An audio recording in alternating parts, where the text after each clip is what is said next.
All right, guys, so I have my 48 mage right here, and I would recommend not trying to do this until 44, just because some of these mobs can daze you. Maybe you could do it at 43, but 42 would be pretty tough. But I mean, you could try to pull it off and see if you could pull it off. If so, that's awesome. If not, no worries. But basically, the idea would be to run to the run through the dungeon and do the normal ZF pull without a mount. Now, I'm going to simulate this with acting like I was level 42. So I'm going to aggro everything, on accident almost in order to do it. Now, if you're level 48, probably don't need to aggro that many mobs because you can run by, this first pack, for example, without aggroing them. But when you are level 42 and potentially at 44, you'll probably aggro these guys as you go around the side of them. But some people in my chat do not have the money to buy a mount. And so I want to show them exactly how we can do this. So you always want to start off hugging this right side. And right before you go over pretty much like this slanted part right here, you're okay to not aggro these mobs. But as soon as you pass this part, you're going to aggro these mobs. So we'll aggro these mobs, and then as soon as you get to here, you're going to aggro this group on the right. So I'd probably try to jump, turn, Cone of Cold to get them.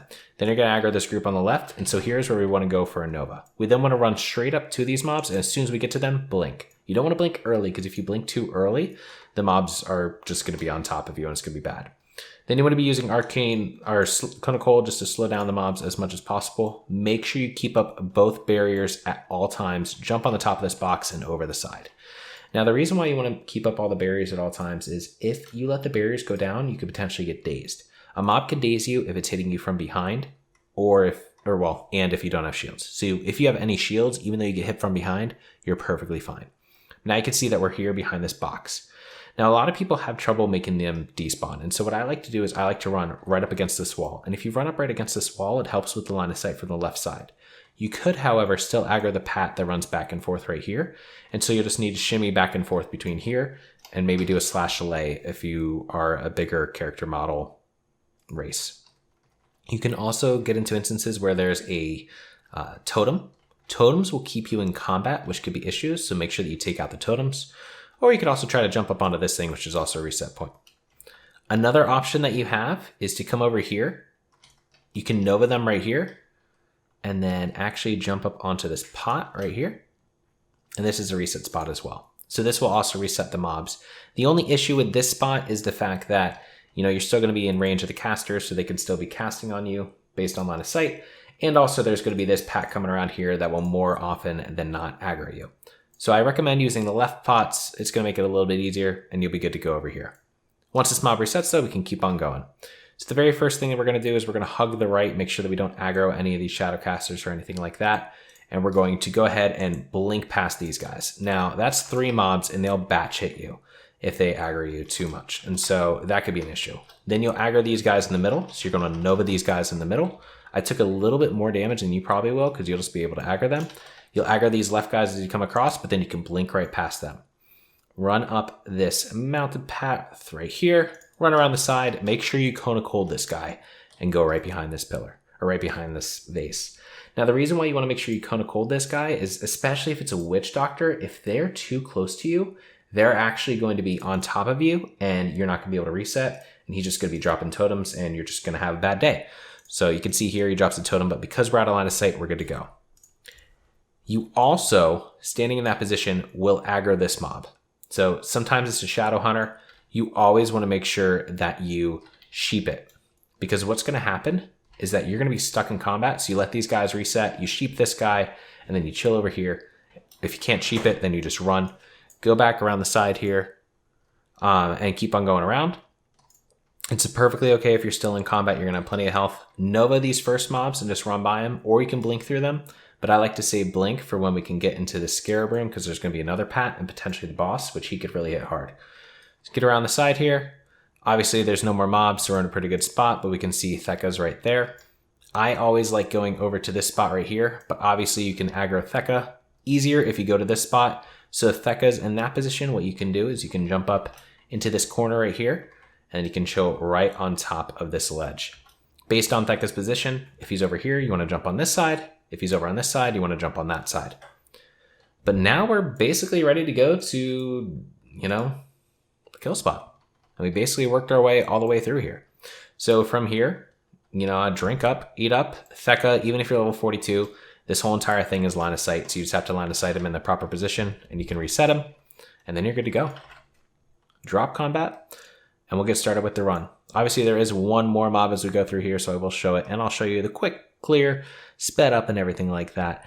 But overall, it's honestly not too bad to make it through the mobs. I'm sorry I can't show with level 42 because I don't have another 42 mage ready to go.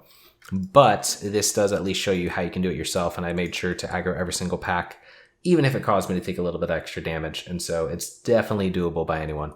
So last mob right here, this is going to be the only mob that you're going to encounter coming all the way to this area, so go ahead and Nova him. My phone just went off. Come into here, start the pool, and then go ahead and open up these. Now if you do get a mob on you, I highly recommend Novaing or Jump Turn Cone of Cold if you want to as well, and just finish opening up those over there and get into this corner. Now when you're in this corner, typically you're going to be fine, but if there is a Blood Drinker standing right here, the Blood Drinker can still hit you, so go ahead and Ice Block so that he can't actually damage you. And if there's a Witch Doctor, you're going to need to kill the totems or else it probably won't reset for a while. It'll eventually reset, so it's not the biggest deal at the end of the day, but just something to keep in mind. Once the mobs reset, we are ready to go to open round 2. Make sure that you drop combat though. You can see here that it looks like the mobs reset, but I'm still not out of combat. That's because a Witch Doctor dropped a totem. And so you could see that Lava Spout totem right there was going off, and that was keeping it in combat. That's because the Witch Doctor is dropping the Lava Spout totem, and then it's almost like the Lava Spout totem has its own kind of aggro in a way that can also then chain the Witch Doctor. Come over, open up these as they get close, blink to the side, and jump up, get into the corner. And then if you were level 42, sometimes these mobs won't reset, especially if you're not a gnome. So just jump up onto this tribal head right here.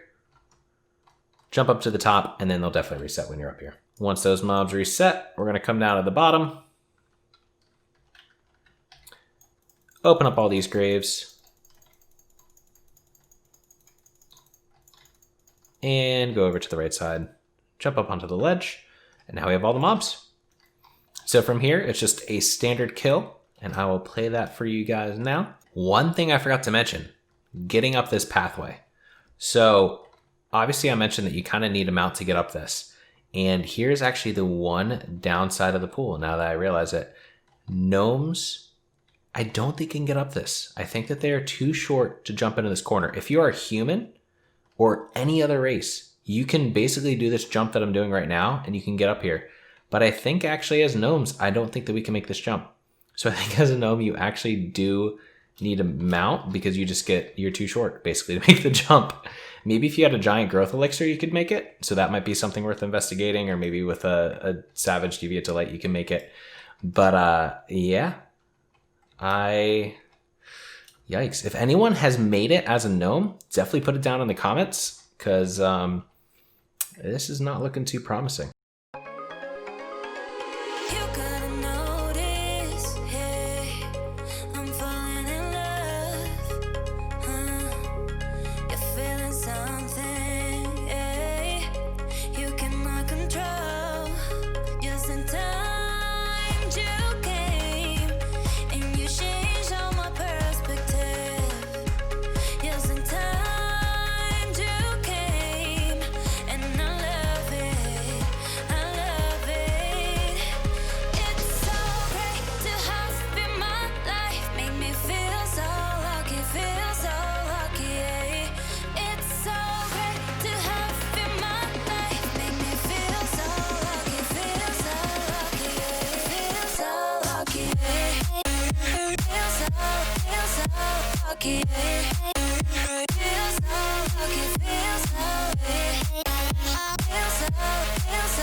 Alright everyone, that wraps up today's video. I hope you all enjoyed it, and if you did, please subscribe and leave a like and a comment below to let me know so. And if you guys have any other ideas for any other videos, please let me know in the comments below. Also check out the description for the Twitch where I do all this live, and also for my Twitter and Discord where you guys can be notified of any future updates and when I'm going to go live on stream. So I'll see you guys in the next video.